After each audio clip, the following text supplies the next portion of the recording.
Bonjour chers étudiants de la prophétie. Alors que nous continuons à regarder les sacrifices, nous avons posé le contexte, la structure, le fonctionnement, les lois des holocaustes, des sacrifices de dons, des offrandes, des dons. Et là, dans cette étude, nous allons regarder dans le temple de Salomon, le temple de Zorobabel et le temple d'Hérode, comment ces sacrifices volontaires ont été vécus. Donc, pour bien les comprendre, nous vous invitons à regarder les deux précédentes.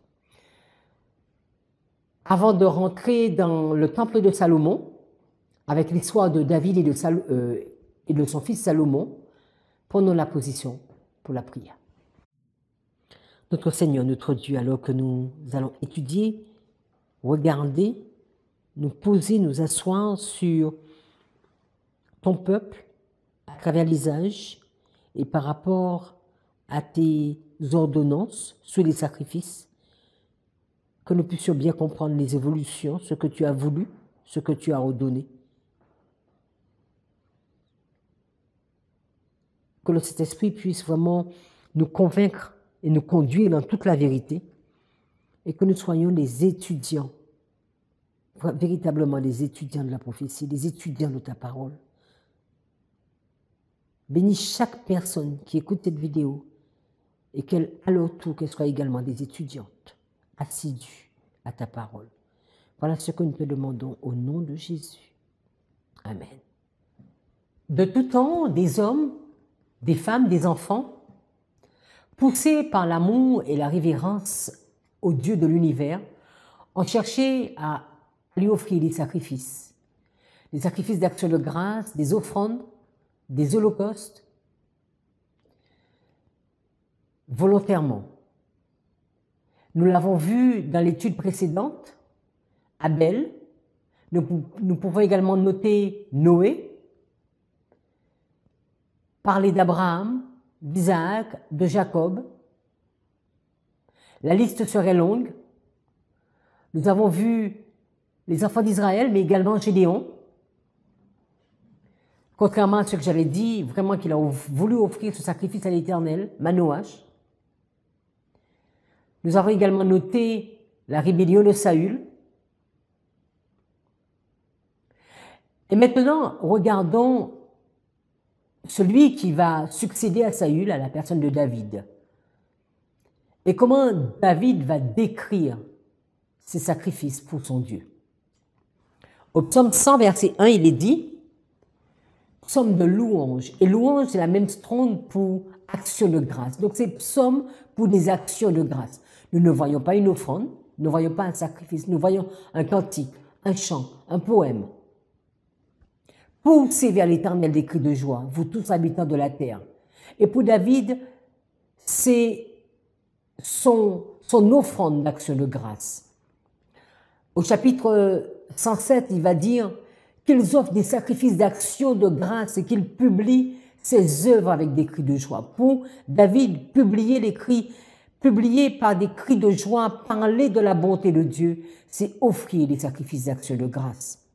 Il va continuer en disant, je t'offrirai un sacrifice d'action de grâce et j'invoquerai le nom de l'Éternel. Il n'a pas été le seul à le dire, parce que les fils de Corée, ces chantres, comme on l'a déjà vu, ces lévites, ils vont élever leur voix en action de grâce, en célébrant, en louant, en magnifiant la personne de Dieu. David, allons dans 1 Chronique chapitre 16, verset 1er. Donc nous ne sommes pas vraiment dans le temple de Salomon, mais je voulais quand même le mettre parce que nous savons que c'est David qui va avoir cette vision du temple. Il est dit, après qu'on eut amené l'arche de Dieu, on la plaça au milieu de la tente que David avait dressée pour elle. Donc le temple de Salomon n'est pas encore construit. Et l'on offrit devant Dieu des holocaustes et des sacrifices d'action de grâce. Donc David avait à cœur d'offrir à l'Éternel des holocaustes et des sacrifices d'action de grâce. Quand David eut achevé d'offrir les holocaustes et les sacrifices d'action de grâce, il bénit le peuple au nom de l'Éternel. Puis il distribua à tous ceux d'Israël, hommes et femmes, à chacun un pain, une portion de viande et un gâteau de raisin. Donc on voit ce partage.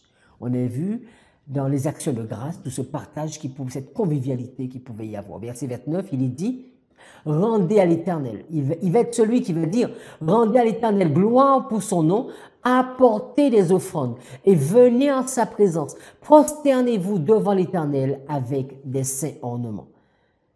Il va offrir des sacrifices, mais il va chanter, psalmodier en l'honneur de l'Éternel. David, nous savons, l'homme selon le cœur de Dieu n'a pas toujours été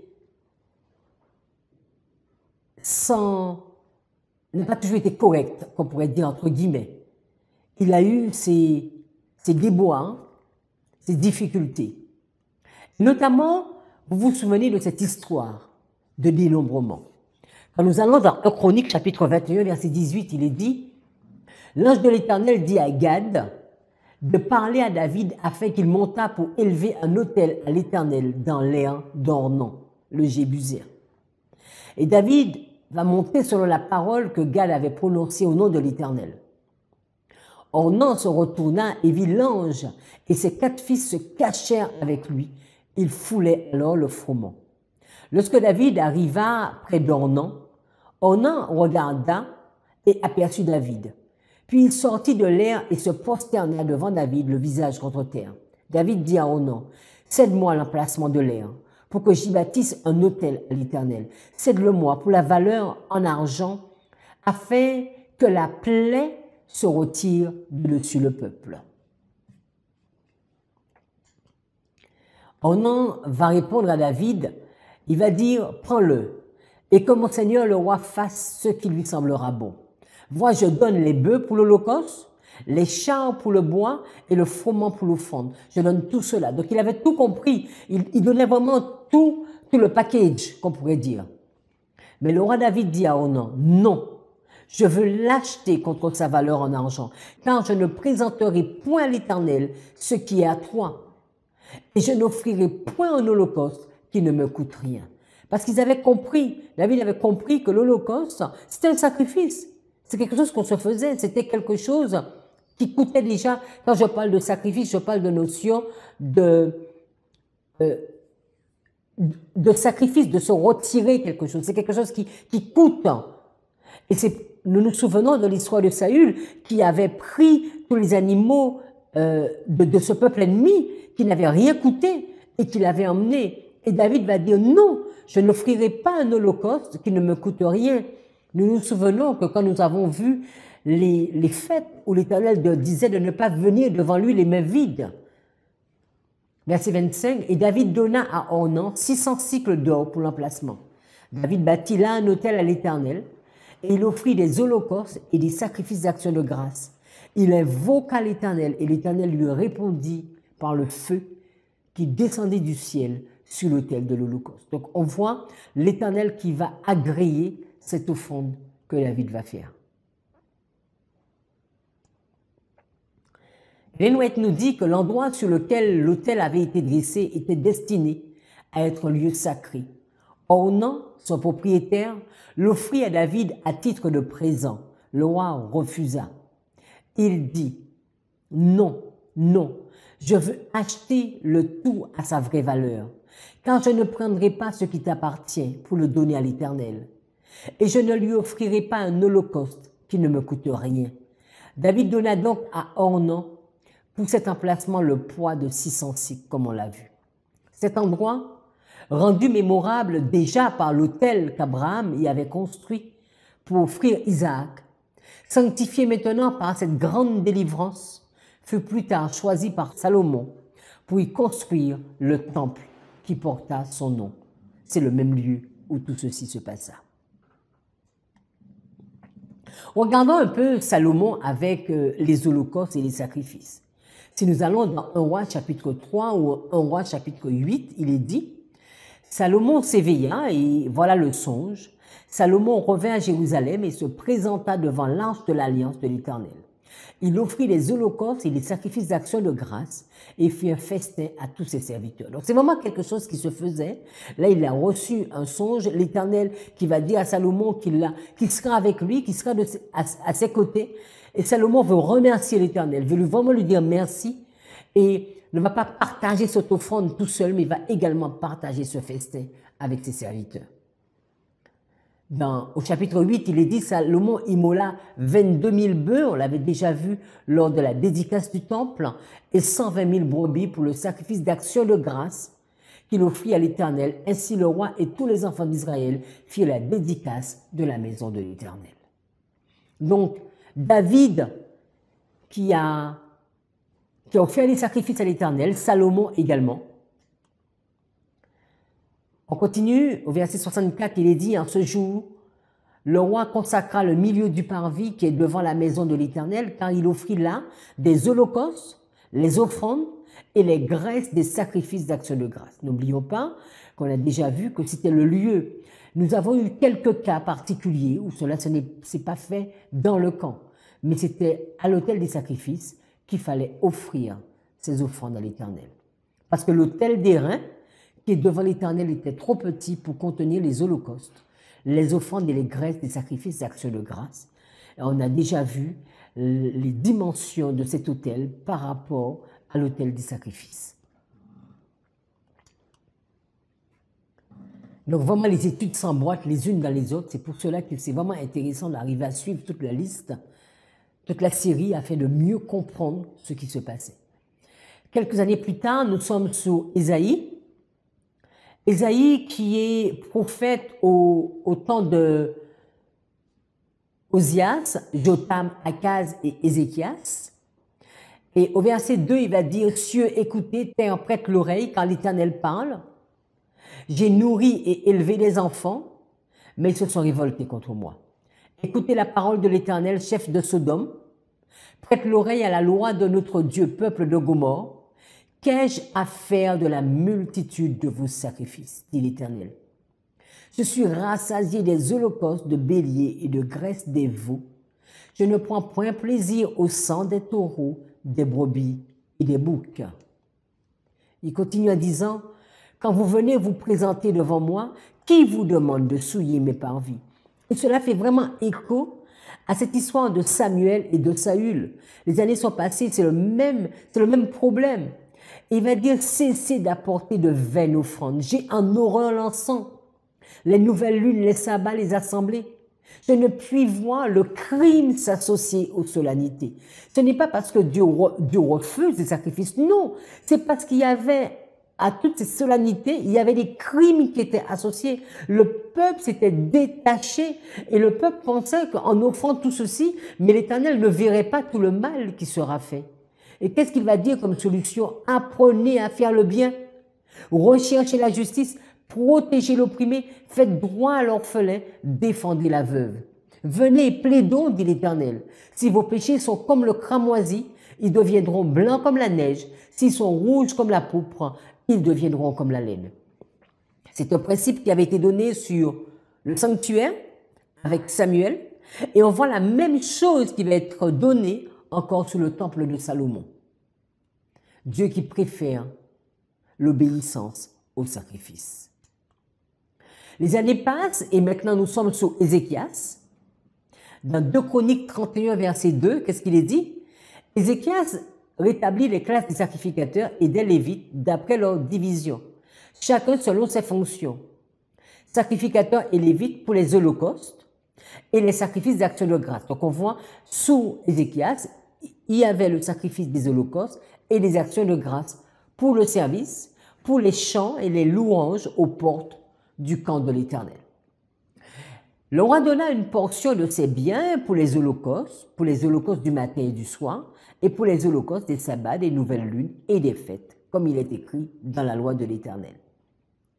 Et il dit au peuple, aux habitants de Jérusalem, de donner la portion des sacrificateurs et des Lévites, afin qu'ils observassent fidèlement la loi de l'Éternel.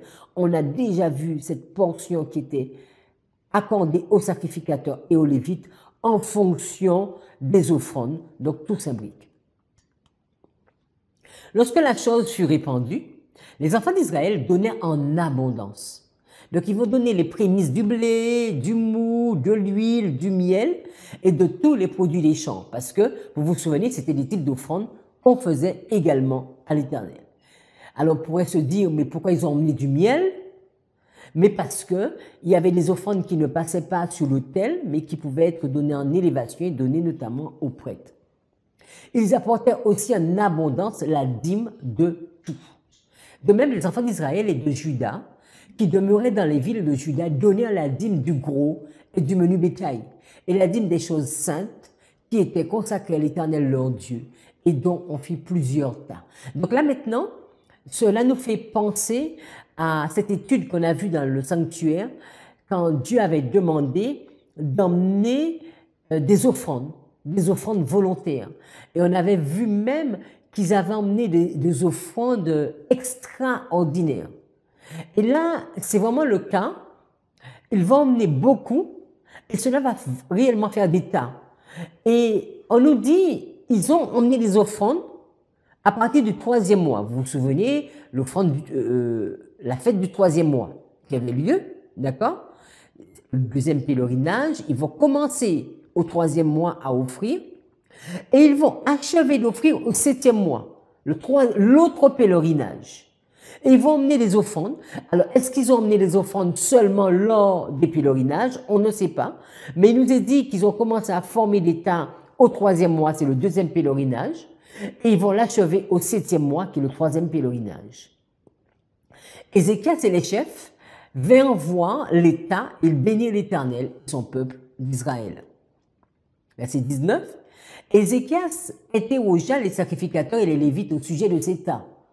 Alors le souverain sacrificateur Azaria de la maison de Tsadok lui répondit, « Depuis qu'on a commencé d'apporter les offrandes dans la maison de l'Éternel, donc au 3e mois, nous avons mangé, nous nous sommes rassasiés et nous en avons beaucoup laissé, quand l'Éternel a béni son peuple. Et voici la grande quantité qu'il y a de reste. Il y en avait beaucoup trop. Il en avait emmené pour les sacrificateurs. Donc on voit que vraiment c'est un peuple qui, quand il entrait dans cette obéissance, cette confession, obéissait pleinement à la volonté de Dieu. Et ils en avaient emmené beaucoup trop pour les Lévites et les sacrificateurs. Ézéchias donna l'ordre de préparer les chambres dans la maison de l'Éternel et on les prépara. On y apporta fidèlement les offrandes, la dîme et les choses saintes. Le Lévite Konania en eut l'intendance et son frère Shiméei était en second. Donc on voit des offrandes volontaires et offrandes vraiment selon le cœur. Nous nous souvenons de cette histoire de Ézéchias avec Sanchérib.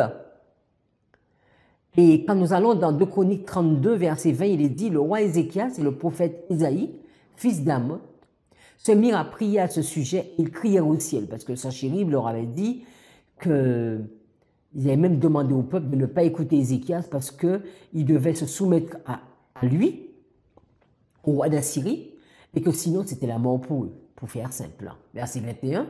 Alors l'Éternel envoya un ange qui extermina dans le camp le roi d'Assyrie, tous les vaillants hommes, les princes et les chefs. Et le roi confus retourna dans son pays.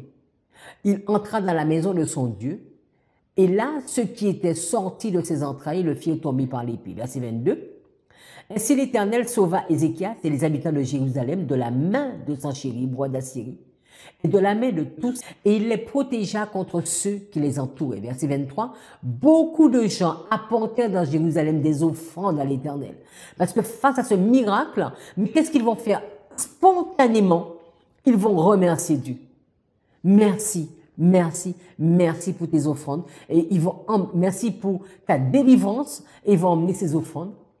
Et ils vont également pas emmener seulement des offrandes pour les sacrificateurs et les Lévites, mais ils vont également emmener de riches présents pour le roi Ézéchias, roi de Juda, qui depuis lors fut élevé aux yeux de toutes les nations. Donc c'est vraiment un peuple qui donnait avec abondance, un peuple consacré quand il était dans l'obéissance à l'Éternel. Je vous invite à regarder une autre histoire qui ne se passe pas dans les tribus de Juda, mais dans les tribus d'Israël. Nous nous souvenons qu'il y avait eu cette séparation sous Roboam, les 10 tribus et les 2 tribus. Et nous sommes sous le roi Akab, notamment avec le prophète Élie, une histoire que vous connaissez. Et une histoire, nous allons voir également les sacrifices. Dans 1 roi 18, verset 21, il est dit, « Alors Élie s'approcha de tout le peuple et dit, « Jusqu'à quand clocherez-vous des 2 côtés? Si l'Éternel est Dieu, allez après lui. Si c'est Baal, allez après lui. » Le peuple ne lui répondit rien. Et Élie dit au peuple, « Je suis resté seul, le prophète de l'Éternel. Et il y a 450 prophètes de Baal. Que l'on nous donne 2 taureaux, qui choisissent pour eux l'un des taureaux, qu'ils le coupent par morceaux, donc on va toucher le même principe, couper par morceaux, qu'ils le placent sous le bois sans y mettre le feu. Et moi, je préparerai l'autre taureau et je le placerai sur le bois sans y mettre le feu. » Donc c'est Élie qui prend l'initiative de faire ses offrandes. Parce qu'il veut démontrer quelque chose. Au verset 24, « Puis invoquez le nom de votre Dieu, et moi j'invoquerai le nom de l'Éternel. Le Dieu qui répondra par le feu, comme ce fut le cas de Gédéon qui va dire, qui va demander un test, le Dieu qui répondra par le feu, c'est celui-là qui sera Dieu. » Et tout le peuple répondit en disant, « C'est bien, ok, nous sommes d'accord avec. » Verset 25. Élie dit au prophète de Baal, « Choisissez pour vous l'un des taureaux. Préparez-le, les premiers, car vous êtes les plus nombreux. Et invoquez le nom de votre Dieu, mais ne mettez pas le feu. » Nous connaissons cette histoire. Au verset 26, ils prirent le taureau qu'on leur donna et le préparèrent. Et ils invoquèrent le nom de Baal depuis le matin jusqu'à midi en disant, « Baal, réponds-nous. » Mais il n'y eut ni voix et ils sautèrent de devant l'autel qu'ils avaient fait. Au verset 30, Élie dit alors à tout le peuple, « Approchez-vous de moi. » Donc maintenant c'est déjà la défaite pour Baal et de ses prophètes. Tout le peuple s'approcha de lui et Élie rétablit. Il va rétablir l'autel de l'Éternel qui avait été renversé. Donc ça va faire l'objet d'une autre étude parce que nous ne sommes pas en Juda, mais nous sommes dans les 10 tribus. De quel est cet autel qui a été rétabli? Il prit 12 pierres d'après le nombre des tribus des fils de Jacob, auxquels l'Éternel avait dit, « Israël sera ton nom. » Et il bâtit avec ces pierres un autel au nom de l'Éternel. Et il fit autour de l'autel un fossé de la capacité de 2 mesures de semences. Il arrangea le bois, coupa le taureau par morceaux et le plaça sur le bois. Donc il fonctionne vraiment comme le sacrificateur qu'on avait vu lors des offrandes. Puis il dit, ramassez l'eau, 4 cruches, et versez-les sur l'holocauste et sur le bois. Verset 36. Au moment de la présentation de l'offrande, donc on connaît l'offrande, l'holocauste du matin et du soir, Élie, le prophète, s'avança et dit, « Éternel Dieu d'Abraham, Isaac et d'Israël, que l'on sache aujourd'hui que tu es Dieu en Israël et que je suis ton serviteur, et que j'ai fait toutes ces choses par ta parole. Réponds-moi, Éternel, réponds-moi afin que ce peuple reconnaisse que c'est toi. » Donc, offrande de reconnaissance, offrande d'action de grâce. Éternel qui est Dieu, afin qu'on reconnaisse Éternel qui est Dieu et que c'est toi qui ramènes nos cœurs. Et le feu de l'Éternel tomba et consuma l'holocauste, le bois et les pierres et la terre, et il absorba l'eau qui habitait dans le fossé, donc il va faire encore plus que ce qu'il avait fait pour Gédéon. Quand tout le peuple vit cela, ils tombèrent sur leur visage et dirent, « C'est l'Éternel qui est Dieu, c'est l'Éternel qui est Dieu. » Il y a plusieurs histoires. Nous pouvons voir un peuple qui offre l'offrande et Dieu lui-même qui allume le feu et qui consume l'holocauste, qui consume l'offrande, qui consume le sacrifice.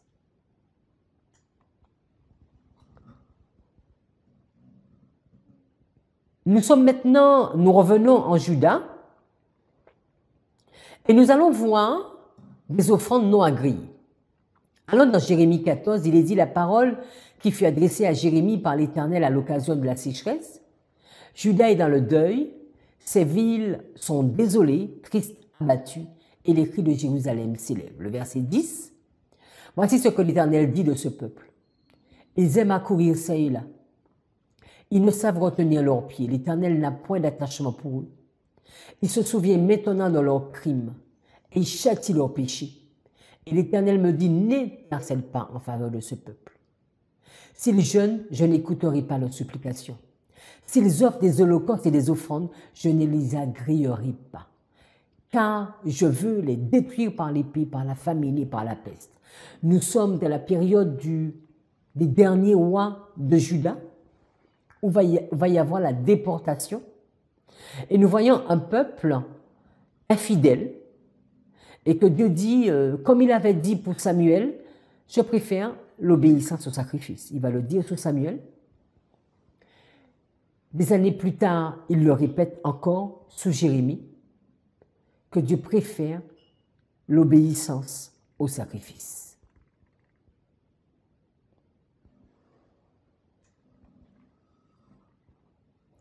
Jérémie continue en disant, si vous m'écoutez, dit l'Éternel, si vous n'introduisez point de fardeau par les portes de cette ville, le jour du sabbat, si vous sanctifiez le jour du sabbat et ne faites aucun ouvrage ce jour-là, alors entreront par les portes de la ville les rois, les princes assis sur le trône de David, montés sur les chars et sur les chevaux, eux et leurs princes, les hommes de Juda, les habitants de Jérusalem, et cette ville sera habitée à toujours. Donc on voit vraiment, Dieu, son désir n'est pas de détruire son peuple. Il dit, ok, je ne vais pas accepter vos sacrifices, pour quelle raison, mais voilà ce que je veux faire avec vous.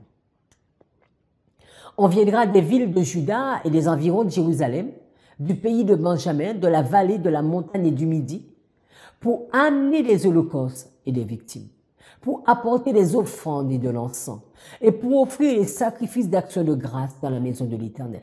Tout devient cohérent quand il y a de l'obéissance. Et Dieu ne cesse d'insister que c'est incohérent quand il y a de la désobéissance. Il l'a dit à Samuel, il va le dire à Isaïe, il le dit encore à Jérémie. C'est pas vos sacrifices qui m'intéressent. Mais quand vous êtes un peuple obéissant et que vous m'offrez des sacrifices, alors je suis vraiment glorifié et honoré. Et je n'ai que désir, c'est de vous bénir. Et au verset 27, qu'est-ce qu'il va dire? Mais si vous n'écoutez pas quand je vous ordonne de sanctifier le jour du sabbat, de ne porter aucun fardeau, de ne pas en introduire par les portes de Jérusalem le jour du sabbat, alors j'allumerai un feu aux portes de la ville et il dévorera les palais de Jérusalem et ne s'éteindra point. Et on sait ce qui s'est passé. Donc, différentes histoires où Dieu a grillé, mais comme Dieu reste fidèle, où Dieu n'a pas agréé, il leur a expliqué le pourquoi. Ils ont dû partir en captivité, 70 ans, nous l'avons déjà vu, et nous revenons sous Zorobabel. Ellen White nous dit, considérez dans quelles circonstances se trouvait la nation juive lorsque les prophéties de Daniel furent données, donc en pleine captivité. Les Israélites étaient en captivité, le temple avait été détruit, ses services suspendus, leur religion avait été centrée sur les cérémonies du système sacrificiel. Les formes extérieures avaient pris toute l'importance et ils avaient perdu l'esprit du véritable culte. Et ce fut le cas plus d'une fois. C'est-à-dire qu'on était attaché à l'extérieur et pas véritablement à l'adoration à l'Éternel. Elle continue en disant, leur service était corrompu par les traditions et les coutumes du paganisme. Et en accomplissant les rites sacrificiels, ils ne cherchaient pas plus loin que l'ombre de la substance. Ils ne discernaient pas le Christ, la véritable offrande pour les péchés de l'homme. Le Seigneur permit que le peuple soit emmené en captivité et que les services du temple soient suspendus, afin que les cérémonies extérieures ne constituent pas la totalité de sa religion. Les principes et les coutumes devaient être débarrassés du paganisme, le service rituel interrompu, afin que les cœurs puissent être ravivés. La gloire extérieure fut supprimée pour permettre la révélation de la gloire spirituelle. Et nous allons voir que ce fut la même chose sous le temple d'Hérode. Dans Esdras 3, verset 1, alors qu'ils sont revenus de la captivité, Dieu va permettre qu'ils recommencent ces sacrifices. Ils ont compris où ils sont tombés et Dieu les invite à se relever. Le 7e mois arriva et les enfants d'Israël étaient dans leur ville. Alors le peuple s'assembla comme un seul homme à Jérusalem. Et qu'est-ce qu'ils vont faire? Ils vont célébrer la fête des tabernacles, comme il est écrit. Ils vont offrir jour après jour des holocaustes selon le nombre ordonné pour chaque jour. Donc on voit que dans les fêtes, il y avait également cette notion de sacrifice, des holocaustes qui étaient offerts, et également des offrandes, comme on l'a déjà dit, des actions de grâce. Ils offrirent l'holocauste perpétuel, ils vont offrir les holocaustes des nouvelles lunes et de toutes les solennités consacrées à l'Éternel. Et ceux de quiconque faisait des offrandes volontaires à l'Éternel. Donc il y avait également la possibilité de faire ces offrandes volontaires. Mais Dieu a dû les envoyer en captivité, leur montrer que ce qui l'intéresse, ce ne sont pas tous ces sacrifices. Donc ils ont arrêté tout ce service et pour montrer que c'est le cœur même. Et quand on fera les applications, on va mieux comprendre pour nous parce que souvent on peut s'arrêter dessus et puis dire, vous voyez, c'est pas ce qui intéresse. Mais à chaque fois que le peuple était dans le repentir, les offrandes étaient d'une agréable odeur à l'Éternel. En étudiant les causes de la captivité babylonienne, Esdras avait appris que l'apostasie des Israélites était due en grande partie à ses alliances avec les païens.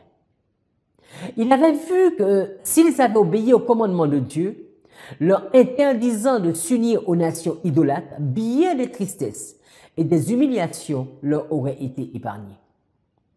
Lorsqu'il sut qu'en dépit des leçons du passé, des hommes en vue avaient osé violer les lois données comme une sauvegarde contre l'apostasie, son cœur fut profondément bouleversé. Il pensa à la bonté de Dieu qui avait permis à ses enfants de prendre pied à nouveau dans leur terre natale. Et il fut comme accablé par une indignation et une douleur légitime.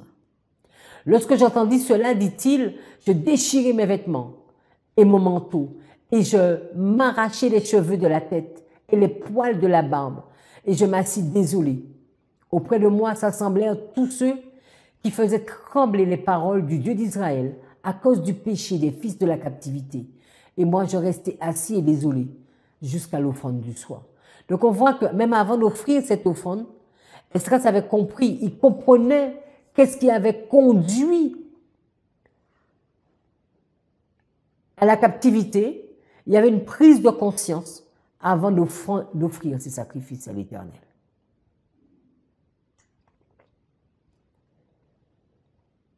Au chapitre 8 d'Esdras, il est dit, « Puis je leur dis, vous êtes consacrés à l'Éternel. Ces ustensiles sont des choses saintes, et cet argent et cet or sont une offrande volontaire à l'Éternel, le Dieu de vos pères. » Donc ici, on avait vu avec David des offrandes d'actes de grâce, des louanges, des psaumes. Et maintenant, on avait vu également avec Ézéchias qu'ils avaient emmené des dîmes, ils avaient emmené des tas d'offrandes, et que ces tas-là, ils les avaient mis entre le 2e pèlerinage et le 3e pèlerinage, et que c'était énorme, qu'il y en avait beaucoup trop pour les sacrificateurs et les lévites. Et maintenant, sous Esdras, on voit cette offrande volontaire. Vous vous souvenez que lors de la construction du sanctuaire, Dieu avait demandé d'emmener des offrandes volontaires. Et on a vu qu'il y avait même des offrandes excessives. Et là, on va voir des offrandes volontaires. Ce ne sont pas des sacrifices, mais là maintenant, c'est de l'or, de l'argent, des offrandes volontaires à l'Éternel, le Dieu de vos pères. Le peuple de Dieu s'était solennellement et publiquement engagé à obéir à la loi divine. Mais lorsque l'influence d'Esdras et de Néhémie cessa de se faire sentir, de nombreux croyants se détournèrent du Seigneur. Néhémie était retourné en Perse. Pendant son absence, le malin s'insigna parmi le peuple, menaçant de corrompre la nation. Non seulement les idolâtres avaient pris pied dans Jérusalem, mais ils avaient encore souillé par leur présence les parvis du temple. En s'alliant à une étrangère, le prêtre Eliashib, était devenu le parent de Tobija, l'ennemi le plus farouche d'Israël. Cette union avec une païenne eut comme conséquence de ménager à Tobija un appartement qui avait accès au temple. Appartement utilisé jusqu'alors comme dépôt pour les dîmes et les offrandes. On a vu sous Ézéchias, dans l'ancien temple, qu'ils avaient mis des appartements par rapport à toutes ces offrandes qui étaient emmenées à l'Éternel. Et là, on voit que c'est Tobija qui va prendre cet emplacement. Offense à l'Éternel. Dieu avait déclaré par Moïse aux Ammonites et aux Moabites, qui s'étaient montrés cruels et perfides à l'égard d'Israël, « Vous n'entrerez point dans l'assemblée de l'Éternel. » Malgré cette défense, le grand prêtre avait enlevé les offrandes accumulées dans la chambre de la maison du Seigneur pour donner asile à ce représentant de la race proscrite. En conférant un tel honneur à cet ennemi de Dieu et de la vérité, on ne pouvait témoigner plus de mépris au Seigneur. Donc on se rend compte que ce n'est pas un sacrifice, d'accord, mais c'est le comportement même avec les offrandes qui est un déshonneur à l'Éternel. Nous sommes toujours sous le temple de Zorobabel. Nous savons que Néhémie est un contemporain d'Esdras et il va avoir ce même langage qu'Esdras. Et en allant dans son livre, au chapitre 10, verset 34, il est dit « Nous tirâmes au sort, sacrificateurs, lévites et peuples, au sujet du bois, qu'on devait chaque année apporter en offrande à la maison de notre Dieu, selon nos maisons paternelles, à des époques fixes, pour qu'il fût brûlé sous l'autel de l'Éternel, notre Dieu, comme il est écrit dans la loi. » Donc, on voit ici, le bois était apporté maintenant comme offrande. Le bois qu'on devait chaque année apporter en offrande à la maison de l'Éternel. Donc, nous ne sommes pas seulement sur des sacrifices de gros, de menus bétail, des oiseaux, ou encore de la farine, mais même du bois. On avait déjà vu les prémices, on avait vu l'or, l'argent. Donc différentes choses offertes à l'Éternel pour dire merci et pour faire fonctionner le temple, comme nous l'avons déjà vu. Maintenant, regardons dans le temple d'Hérode ce qui va se passer. Et notamment, je voudrais m'arrêter sur Christ, parce que Jésus, il va être au temps d'Hérode. Nous savons que le peuple était vraiment dans l'apostasie, le peuple était dans la rébellion. Donc, je ne vais pas insister sur cette partie, mais beaucoup plus montrer les actions de grâce sous le regard de Christ. Allons dans Matthieu 5, verset 23. Il est dit, « Donc tu apporteras ton don à l'autel, et que là tu te souviennes que ton frère a quelque chose contre toi, laisse là ton don devant l'autel, et va d'abord te réconcilier avec ton frère, et après cela vient et offre ton don. » C'est la même chose qu'on voit pour Samuel, c'est la même chose qu'on a déjà vu pour Isaïe, pour Jérémie, pour Esdras, pour Néhémie, que ce que Dieu demande, c'est cette repentance, et c'est ce que Christ va dire. Dans Matthieu 9, verset 11, nous lisons que les pharisiens virent cela et ils dirent à ses disciples, « Pourquoi votre maître mange-t-il avec les publicains et les gens de mauvaise vie ?» Ce que Jésus ayant entendu, il dit, « Ce ne sont pas ceux qui se portent bien qui ont besoin de médecins, mais les malades. Allez et apprenez ce que signifie « Je prends plaisir à la miséricorde et non au sacrifice. » Car je ne suis pas venu appeler les justes, mais les pécheurs. Donc, dans le langage même de Christ, il va vraiment nous montrer que vous êtes dans l'extérieur. Moi, je veux que vous soyez dans le spirituel. Dans Luc 21, nous lisons, Jésus ayant levé les yeux, vit les riches qui mettaient leur offrande dans le tronc. Il vit aussi une pauvre veuve qui y mettait 2 pièces, donc une offrande volontaire. Et il dit, je vous le dis en vérité, cette pauvre veuve a mis plus que tous les autres. Parce que là encore, il voit au cœur. Car c'est de leur superflu que tous ceux-là ont mis des offrandes dans le tronc. Mais elle a mis de son nécessaire tout ce qu'elle avait pour vivre. Et Jésus va beaucoup insister sur quel type d'offrande. Dans Matthieu 12, verset 29, il est dit, Jésus lui répondit, le premier de tous les commandements est, entends, ô Israël, le Seigneur notre Dieu est le seul Seigneur. Verset 30. Et tu aimeras le Seigneur ton Dieu de tout ton cœur, de toute ton âme, de toute ta pensée et de toute ta puissance. C'est là le premier commandement. Et le second, lui, est semblable. C'est-à-dire ceci, tu aimeras ton voisin, ça dépend des versions, comme toi-même. Il n'y a pas d'autre commandement plus grand que celui-là. Et le scribe lui dit, bien maître, tu as dit la vérité. Quand il n'y a qu'un Dieu, il n'y en a pas d'autre que lui. Et que l'aimer de tout son cœur et de toute son intelligence et de toute son âme et de toute sa puissance et aimer son voisin comme soi-même, c'est plus que toutes les offrandes consumées et les sacrifices. Et quand Jésus vit qu'il avait répondu prudemment, il lui dit, tu n'es pas loin du royaume de Dieu. Et personne n'osait plus lui demander d'autres questions. Ici, nous voyons bien que le scribe, il va reprendre les propos de Christ. Il va lui dire bien que c'est plus que toutes les offrandes consumées et les sacrifices, le fait de reconnaître qui est Dieu, de lui donner la véritable adoration. Parce qu'il va dire, effectivement, il ne nous dit pas qu'il reconnaît Jésus, il dit, effectivement, il n'y a que Dieu, il n'y en a pas d'autre que lui. Et il va dire que l'aimer, aimer ce Dieu-là de tout son cœur, de toute son intelligence, de toute son âme, de toute sa puissance, et également son prochain, c'est plus que toutes les offrandes consumées et les sacrifices. Et c'est pour cela que Jésus il reconnaît que c'est vrai qu'il était très prudent dans ce qu'il a été dit. Il était juste, bien qu'il n'ait pas reconnu, malheureusement, il n'a pas reconnu que Christ, si la personne dont il parlait était juste en face de lui.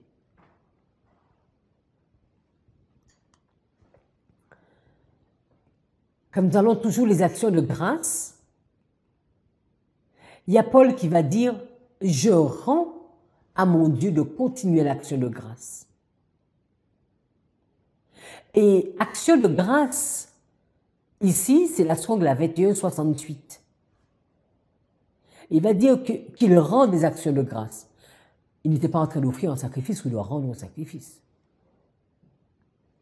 Alors regardons c'est quoi cette action de grâce sous le temps, au temps d'Hérode.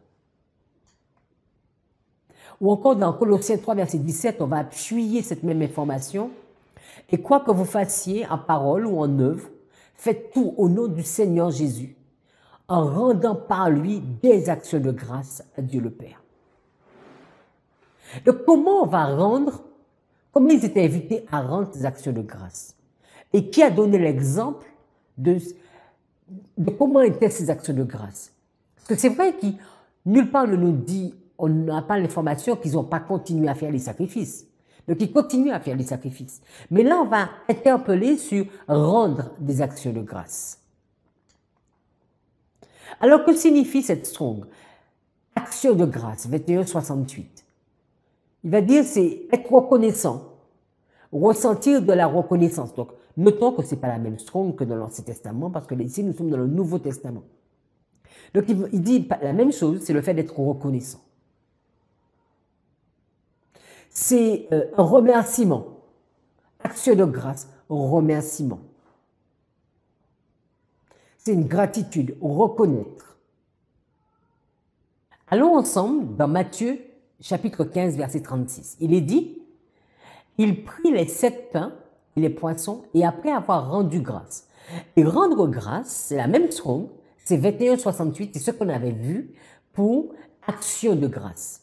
Donc qu'est-ce que Christ est en train de faire? Il va faire des actions de grâce. Il va prendre les pains, il va faire les actions de grâce, il les rompit et les donna à ses disciples qui les distribuèrent à la foule. Donc quelle action de grâce? Est-ce qu'il a offert un sacrifice en action de grâce? Qu'est-ce qu'il vient de faire? Allons dans un autre texte, avant de répondre à cette question. Luc 22, qu'est-ce qu'il est dit? Ayant pris une coupe et rendu grâce. C'est encore la même chose. Donc, on pourrait dire, ayant pris une coupe et ayant fait un sacrifice d'action de grâce. Il dit, prenez cette coupe, distribuez-la entre vous. Au verset 19, ensuite il prit du pain, et après avoir rendu grâce, toujours la même chose, il le rompit et le leur donna en disant, ceci est mon corps qui est donné pour vous, faites ceci en mémoire de moi. C'est quoi? Le fait de rendre grâce. On a dit que c'était être reconnaissant. Qu'est-ce que Christ est en train de faire? Dans Jean 11, 41, ils ôtèrent donc la pierre et Jésus leva les yeux en haut et dit, Père, je te rends grâce de ce que tu m'as exaucé. Et nous savons que Jésus est en train de prier toutes les 3 fois. Donc la prière, Jésus va nous dire, une offrande d'action, de grâce, est une prière. On a vu cette offrande d'action de grâce sous Moïse. En plus de tous les remerciements, ils offraient un sacrifice. Sous David, on a vu des chants, des louanges, en plus des sacrifices. Sous Esdras, on a vu des dons, de l'or, on a même vu du bois. Et là, sous Christ, on voit la prière. Ellen White va nous dire, mon Père, je te rends grâce de ce que tu m'as exaucé. Je savais bien que tu m'exauces toujours, mais je dis ceci à cause de ce peuple qui est autour de moi, afin qu'il croie que tu m'as envoyé. Le silence qui suivit cette prière fut rompu par Jésus qui cria à haute voix, Lazare, sort de là. Il va nous dire cette action de grâce, ce sacrifice d'action de grâce que Jésus va faire, c'est sa prière. Et dans cette prière, c'est une prière de foi. Il va dire, je te rends grâce, je te remercie, je suis vraiment émerveillé, je t'offre tout ce que j'ai, parce que je sais que tu m'exauces toujours. Je sais que ce sont tes caractéristiques. Mais je fais ceci parce que c'est une offrande extérieure pour tous ceux qui regardent, afin qu'ils sachent que tu es celui qui entend et qui répond. Et là, il va dire, Lazare, sort de là. On continue le texte. Aussitôt, la vie rentra dans ce corps déjà tellement changé par la décomposition que les amis du mort en détournaient le regard. Lazare, dont les mains et les pieds étaient liés de bandes et dont le visage était entouré de linge, obéissant au commandement du Sauveur, essaya de se lever et de marcher, mais il fut entravé par son linceul. Jésus commanda à ses amis de le délier et de le laisser aller. Alors, dans cette étude, nous avons vu pour les offrandes, nous savons on a vu 5 grands sacrifices et nous sommes arrêtés sur les sacrifices volontaires. Et dans les sacrifices volontaires, comme vous le voyez sous la map, nous avons noté au temps de Moïse, il y avait des sacrifices de gros bétail, de menu bétail, quand ils offraient des holocaustes volontaires, mais ils pouvaient également offrir des offrandes de dons, des offrandes de gâteaux, ou encore des offrandes d'action de grâce. Ils pouvaient les partager avec des amis. On a vu que l'Holocauste était consumé l'aliment de Dieu, mais dans les offrandes d'action de grâce, il y avait une partie qui revenait au sacrificateur. Nous avons également noté que Dieu insistait qu'il préfère l'obéissance au sacrifice. Sous le temple de Salomon, Nous pouvons voir David qui va offrir des sacrifices, Salomon, mais également Ésaïe qui va être interpellé sur ce que Dieu demande réellement, sur l'obéissance. Et Jérémie va lui faire écho. Élie, de son côté, va interpeller tout ce peuple et va démontrer encore le sacrifice qui est agréable à l'Éternel. Ils sont partis en captivité. Dieu a permis même que tout ce système sacrificiel s'arrête afin que ce peuple se repente et retourne pleinement à lui. Et aussi bien sous Esdras que sous Néhémie, ces hommes vont instaurer une réforme et attirer tout un peuple à revenir à l'Éternel. Et ici, on va voir des offrandes. Ce ne sont pas forcément les sacrifices, bien qu'il y en ait des sacrifices, mais il va y avoir de l'or, de l'argent et du bois. Quand nous allons sur le temple d'Hérode, c'est tout un peuple qui est attiré encore par ce système sacrificiel et qui oublie même de voir ce que Dieu demande. Et que Jésus va les interpeller en disant, mais si vous vous rendez compte que vous avez un problème avec quelqu'un, laissez vos offrandes et allez régler le problème. Ou encore, il va dire que ce que Dieu préfère le plus, comme il l'avait dit à travers Samuel, c'est l'obéissance au sacrifice. Et on va voir que lui aussi, pas en offrant un sacrifice, mais il va offrir des sacrifices d'action de grâce à travers la prière. Il va rendre grâce. Et à plusieurs reprises, il va rendre grâce. Et nous avons vu que c'est la même seconde que Paul disait, qu'il accomplissait des sacrifices d'action de grâce. Dans toute cette map, nous pouvons noter les différentes occasions où ces sacrifices ou encore ces offrandes pouvaient avoir lieu. Donc, offrande de reconnaissance, offrande pour un vœu, offrande volontaire. Mais en tout cas, ce sont vraiment des offrandes volontaires. Et dans la prochaine étude, nous allons commencer sur des offrandes obligatoires liées à la notion de péché. Mais ce que nous avons vu, ce n'était pas lié à la notion du péché.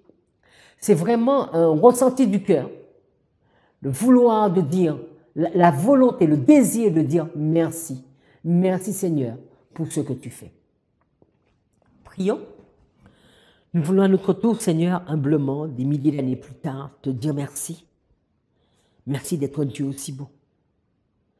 Merci de nous donner cette technologie afin de pouvoir étudier, déjà de nous donner toutes tes explications, de nous montrer toute ta parole, de les ouvrir à nos yeux et de permettre que nous puissions également le partager avec d'autres.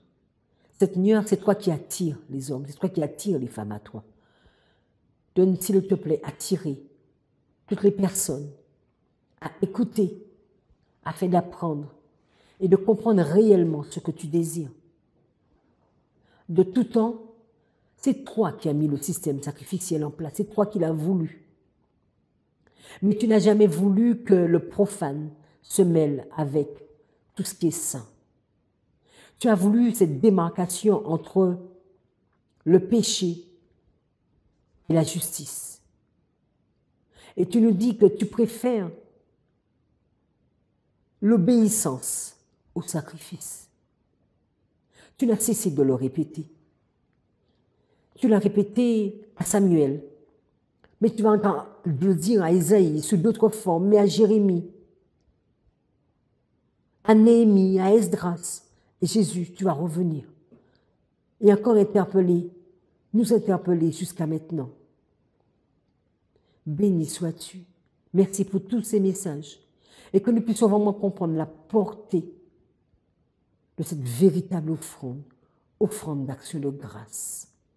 Nous voulons élever ton nom, magnifier qui tu es. Nos mots sont injustes.